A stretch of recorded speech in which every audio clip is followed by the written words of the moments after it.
You're lying in bed at 2 a.m. Again, your body is exhausted, but your mind won't shut up. It's analyzing every conversation you had today, every decision you made, every possible future scenario. You're thinking about thinking. You're aware of being aware. And somewhere in all that mental noise, you realize something terrifying. You've become so good at analyzing yourself that you can't actually feel anything anymore. You watch yourself from the outside like you're studying a stranger.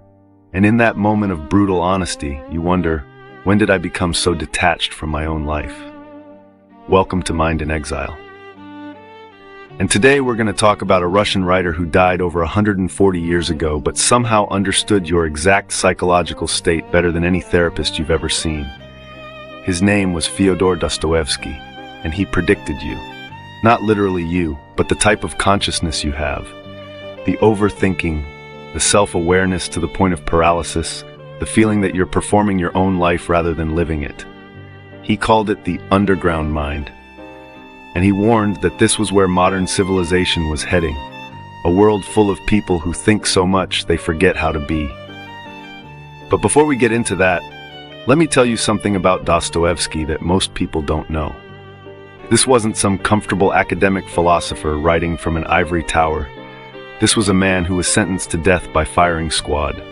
They lined him up, they put a hood over his head, they raised their rifles, and at the last possible second, the Tsar sent a messenger to stop the execution. It was a mock execution designed to terrorize political prisoners. Dostoevsky stood there believing he had seconds to live. And when they pulled the hood off and told him he wasn't going to die, something in him broke and was reborn at the same time. They sent him to Siberia instead. 4 years in a prison camp that makes modern prisons look like resorts. Chained, beaten, surrounded by murderers and thieves. And you know what he did in that hell? He studied human nature. He watched how people behaved when everything was stripped away. When there was no civilization, no social niceties, no masks, just raw humanity. And what he saw there shaped everything he would write for the rest of his life. But we'll come back to that. First, let's talk about you. Or more specifically, let's talk about this thing you do. This constant mental commentary on your own existence. You're not just living your life, you're narrating it in real time. You're not just feeling emotions, you're analyzing why you're feeling them. You're not just having conversations, you're watching yourself have conversations and judging your performance. And it's exhausting, isn't it? Dostoevsky wrote about this in Notes from Underground. It's this weird little book that's basically the diary of a man who's too self-aware for his own good. The underground man, as he's called, can't do anything spontaneous. He can't feel anything genuine. Because the moment he starts to feel something, another part of his mind steps in and says, interesting, you're feeling angry right now. I wonder why. Is this real anger, or are you performing anger because you think that's what you should feel? And that second voice, that observer voice, it kills the emotion. It kills the spontaneity. It kills the ability to just be. The underground man says something that hits way too close to home. He says consciousness is a disease, not metaphorically. He literally thinks being too self-aware is a sickness. And honestly, looking at modern life, at everyone doom-scrolling at 3 a.m., at the anxiety epidemic, at the fact that we've never been more connected, yet more lonely, maybe he was onto something. Here's the thing, though. Dostoevsky wasn't just describing this condition, he was warning us. He lived in the 1800s, when rationalism and scientific thinking were becoming dominant. Everyone was excited about progress, about reason, about the idea that we could figure everything out through logic and science. And Dostoevsky was like, hold on, you really think humans are rational? You really think we're just biological computers that can be understood through equations? He watched people making completely irrational decisions, self-destructive decisions. People who knew what was good for them and deliberately did the opposite just to prove they could. The underground man literally says, what if sometimes people want to act against their own self-interest? What if the most important thing to a human being isn't happiness or pleasure or even survival, but freedom? The freedom to choose, even if that choice is stupid, even if it hurts them, because at least it's their choice. And this is where Dostoevsky gets really uncomfortable. because he's saying that freedom, real freedom, includes the freedom to destroy yourself, the freedom to choose evil, the freedom to reject everything good and reasonable just because you can. And most of us don't want that kind of freedom. That's too much responsibility. That's too terrifying. So what do? We give it away. We let other people tell us what to think. We follow ideologies. We join movements. We surrender our autonomy to something bigger, because making your own choices in a meaningless universe is too heavy a burden to carry. Now you might be thinking, okay, but isn't some structure good? Don't we need rules and systems? And yes, obviously, Dostoevsky wasn't advocating for chaos, but he noticed something dangerous happening. He noticed that when you take away people's freedom in the name of making them happy, when you promise them security and bread and comfort if they just stop asking difficult questions, something in them dies. They become less than human. He wrote this story within a story called The Grand Inquisitor. It's in his novel, The Brothers Karamazov. And it's basically this. Jesus comes back to Earth during the Spanish Inquisition. And the Grand Inquisitor, this powerful church official, arrests him. And Jesus doesn't say anything. He just listens. And the Inquisitor explains why the church had to reject Jesus' teaching. Because Jesus offered people freedom. He offered them the burden of choosing between good and evil. And the Inquisitor says, look around, people can't handle that. They don't want freedom. They want miracle, mystery, and authority. They want someone to tell them what to do. They want bread. They want certainty. And we gave them that. We took away their terrible freedom, and in return we made them happy. And the scary part? He's kind of right. Think about how many people today are desperately looking for someone to follow. Some ideology, some guru, some political movement that will give them all the answers so they don't have to figure it out themselves. Because figuring it out yourself is hard. It's lonely, it's terrifying. There's no guarantee you'll get it right. But there is dignity in it. There is humanity in it. Dostoevsky believed that without freedom, without the genuine ability to choose, even if you choose wrong, you're not really human. You're just a well-programmed machine. And he saw this leading somewhere dark. He predicted, and I mean this literally, he predicted in his novels that the 20th century would see the rise of totalitarian systems that would try to perfect humanity by taking away freedom. Systems that would promise happiness and equality and justice, but would actually create nightmare societies where individuality is crushed and millions die in the name of creating paradise on Earth. And he was right. Stalin, Hitler, Mao, all of them used the language of creating a perfect society. All of them believed they were doing good, and all of them murdered millions.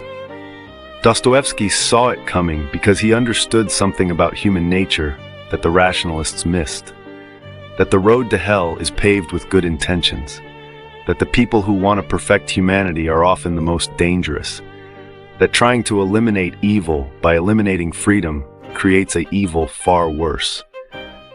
But okay, let's bring this back to you. Because you're probably not plotting a totalitarian revolution. You're just trying to get through your week without having a breakdown. So what does all this philosophy have to do with your actual life? Everything. Because you're living in the world Dostoevsky predicted. You're the underground man. You're hyper-conscious, over-analytical, disconnected from your own emotions.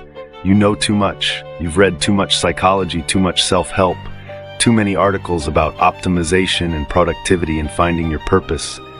And all that knowledge hasn't made you happier. It's made you more anxious. Because now you're not just living, you're constantly evaluating whether you're living correctly. You can't enjoy a meal without wondering if it aligns with your nutritional goals. You can't have a lazy day without guilt about not being productive.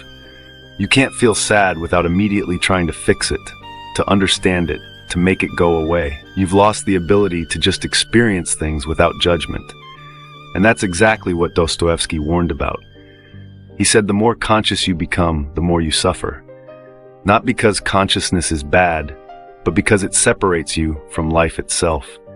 You become a spectator of your own existence instead of a participant. And the cruel irony? You're aware of this happening.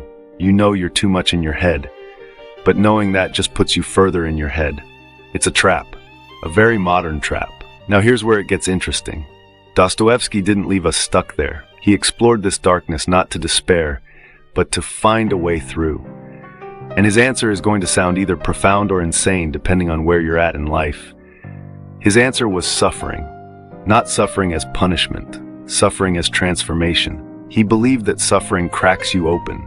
It breaks down your ego, your pretensions, your carefully constructed identity. It forces you to confront what's real. In his Siberian prison camp, he watched men who had committed terrible crimes experience genuine transformation through suffering. Not always, not even usually, but sometimes. And when it happened, it was because suffering had humbled them. It had shown them their own darkness. And paradoxically, that awareness of their own capacity for evil made them capable of genuine compassion. This isn't about glorifying suffering. Dostoevsky knew suffering was terrible. He watched children suffer in ways that made him question God. In fact, his character Ivan Karamazov gives this speech where he talks about children being tortured, and he says, "I refuse to accept any cosmic plan that requires the suffering of even one innocent child. I don't care if it leads to ultimate harmony in the universe. I reject it." And that's Dostoevsky speaking. He's not giving you easy answers about why bad things happen to good people. He's saying, yeah, it's horrific, it's unacceptable, and we have to face that horror honestly. But he also believed that through suffering, through confronting that horror, something in us can be reborn. We can choose love, not because love makes logical sense, not because we get something out of it, but freely, as a choice. In the face of all the evidence that the world is cruel and meaningless. And that free choice to love, to have compassion, to sacrifice yourself for someone else, that's what makes us human. His character Alyosha in The Brothers Karamazov is like this. He's not naive. He knows all the arguments against God, against meaning, against hope. His brother Ivan has told him all of them. But Alyosha chooses faith anyway, not blind faith. Conscious, deliberate, free faith. Faith that says, I don't have all the answers. I can't explain why children suffer, but I'm choosing to believe in love anyway. I'm choosing to act as if meaning exists even though I can't prove it. And that's very different from the kind of faith that's just denial. That's just refusing to look at the darkness. Dostoevsky's faith looks directly at the darkness, acknowledges it, feels it, and then chooses light anyway. Not because light is guaranteed to win, but because that choice is what makes us something more than clever animals. Now you might be sitting there thinking, okay, that's very poetic, but what am I supposed to do with this? I still have to go to work tomorrow. I still have bills to pay. I still have this anxiety that won't go away. How does any of this help? And that's fair. Dostoevsky wasn't offering practical life advice. He wasn't a self-help guru, but he was offering something maybe more important, a way of understanding why you feel the way you feel. Why modern life creates this specific kind of suffering. This sense that something essential is missing even when you have everything you're supposed to want. You feel that way because you're free, and freedom without meaning is terrifying.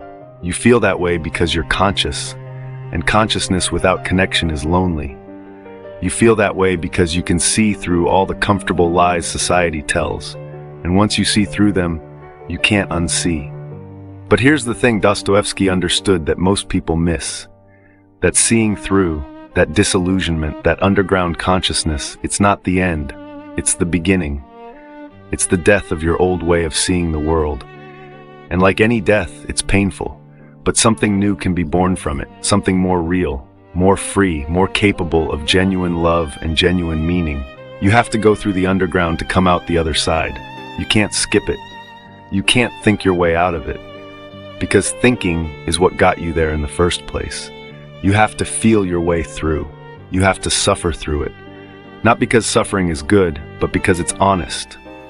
It strips away the bullshit. And on the other side, if you're lucky, if you're brave, you find something you can actually believe in. Not because someone told you to believe it, but because you chose it, freely, in full knowledge of how dark things can get. This is mind in exile. And maybe the exile is necessary. Maybe you have to leave behind the comfortable illusions before you can find what's actually real.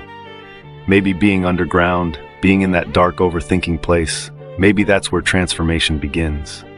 Dostoevsky spent 4 years in a prison camp and came out believing more deeply in humanity than before. Not because he saw proof that humans are good. He saw proof that humans are capable of terrible evil. But he also saw that even in that evil, there was still the capacity for change, for love, for redemption. So when you're lying in bed at 2 a.m. overthinking everything, when you feel like you're too conscious for your own good, when you're watching yourself live instead of living, remember this: you're not broken, you're awake. And being awake hurts, but it also means you're free. Free to choose what you do with that awareness. Free to choose meaning even when you can't prove it exists. Free to choose love even when it doesn't make sense. And maybe that's enough. Maybe that's everything. The underground is where you realize you're free. What you do with that freedom is up to you. And no one, no ideology, no system, no amount of security can make that choice for you.